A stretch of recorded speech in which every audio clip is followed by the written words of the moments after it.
warahmatullahi wabarakatuh. Hari ini saya tidak bicara masalah nasab, karena apa yang disampaikan oleh saudara Imaduddin tentang nasab saya rasa sudah menjadi batal. Kenapa saya katakan batal? Karena mungkin kemarin beliau bicara tentang beberapa kitab tentang ilmu nasab, ya, banyak kitab Al-Majdi, ya, kitab Abnaul Imam, kitab Al-Fakhri, kitab Al-Ausili, ya, kitab Umdatul Talibin, ya, kitab Tabaqatul Ansab. Banyak lagi kitab-kitab yang beliau sampaikan, dan mungkin itu masih ilmiah. Dan saya menanggapi dengan ilmiah, dengan sejarah, dengan kitab-kitab yang saya baca dan saya pelajari dari guru-guru saya. Namun ini hari kecewa. Karena apa? Tesis ilmiah yang beliau bikin telah dinodai dengan cara bicaranya beliau. Yang kemarin beliau sampaikan di satu padepokan milik seseorang kiai terkenal yang selalu berbusana dengan kebudayaan Jawa, dengan belangkon hitamnya dan baju hitamnya. Mungkin antum semua paham. Nah, di situ beliau bicara menggebu-gebu. Kenapa saya katakan tesis ilmiahnya itu batal menurut saya? Karena ketika bicara itu beliau tidak bicara secara ilmiah, namun lebih banyak tendensius kepada seseorang dan satu golongan. Bahkan naudzubillah min dzalik, saya katakan jahat itu pembicaraan, itu omongan, sampai dia mengatakan bahwa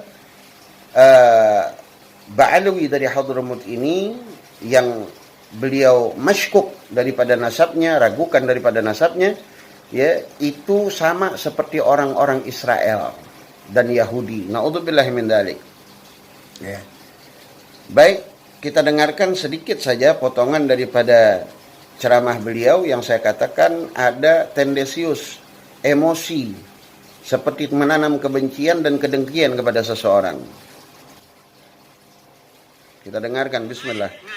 Lagi masa damai ngajakin lagi perang kagak mau dia. Ngapain gua, katanya mati nanti. Paling takut orang Yahudi pada kematian, saudara. Orang Yahudi paling takut itu ciri Yahudi pertama tuh. Penakut tapi sok berani di masa-masa damai.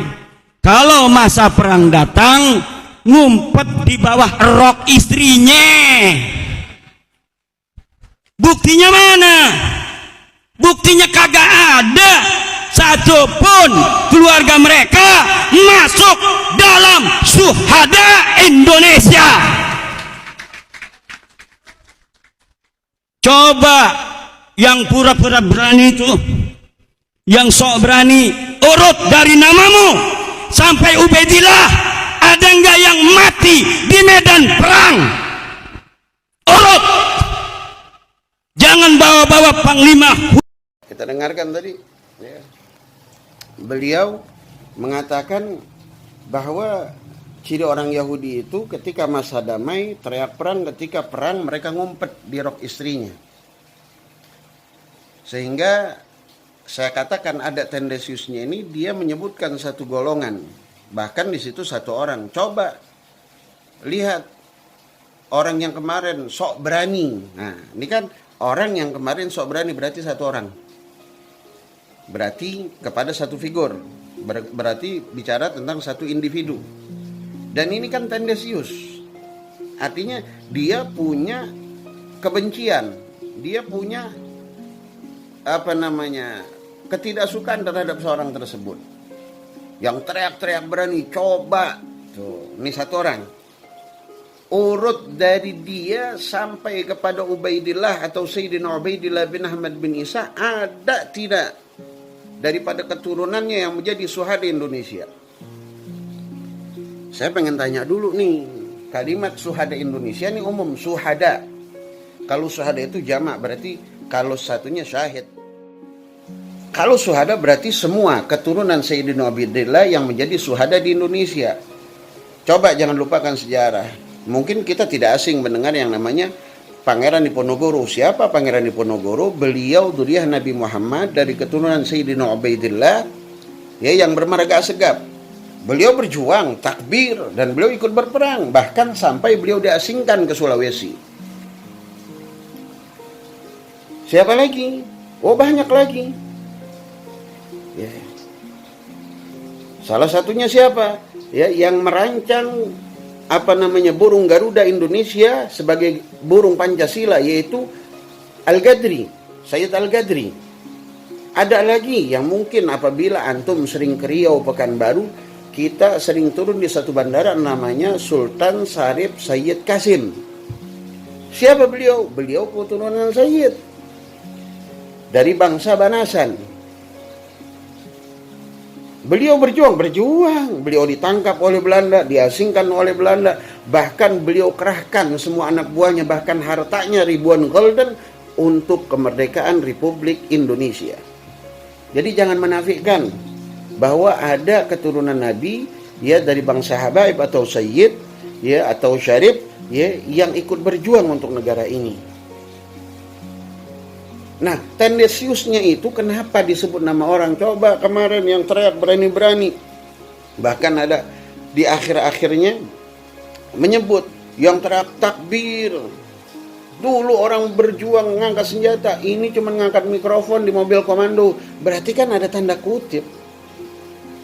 Antum punya kebencian terhadap orang-orang yang sering demo dengan mobil komandonya. Ya sudah, kita paham. Artinya beliau punya kebencian terhadap imam besar Habib Rizik Syihab, punya kebencian terhadap Habib Hanif, sehingga kemarin perkataan Habib Hanif tentang pribumi. Nah, pribumi, budak kami majikan mereka. Tolong dong dengerin tuh ceramah itu, orasi itu, ya. Di mobilnya tertulis, di mobil itu tertulis apa tertulisnya? Gerakan Nasional Pembela Rakyat. Di situ Habib Hanif bicara, presiden, menteri, anggota DPR, kalian ialah wakil-wakil kami majikan kalian. Jadi jangan diputerbalikan itu kata. Kalau antum punya daripada kebencian terhadap seseorang atau beberapa daripada habaib yang mengatakan keras, ngomongnya kasar, silahkan, itu hak antum. Tetapi jangan memvonis semua habaib itu sama. Kan masih banyak habaib yang lembut. Ada Habib Lutfi ibn Yahya, ada Habib Jindan yang mungkin kalian katakan lembut. Banyak lagi habaib yang lainnya. Tetapi mohon maaf, jangan dipelintir itu cerita. Ya, sudahlah. Kalau udah begini percuma. Kita bicara ilmiah, ada debat terbuka segala percuma. Ini sudah ada tanda-tanda kebencian, ada tendensius kepada seseorang dan golongan. Ingat, kita ini bersaudara. Sudah, hilangkan itu semua. Ayo kita jalin lagi ukhuwah Islamiyah. Apa yang kita pengen cari? Kekayaan, harta, ketenaran. Itu akan hancur semuanya. Saudaraku iman, ayo kita akui sajalah bahwa kita ini, ya, ada misi tentang dunia, bukan semata-mata tentang keilmiahan. Mari kita bersatu. Jangan kau pecah belahkan umat.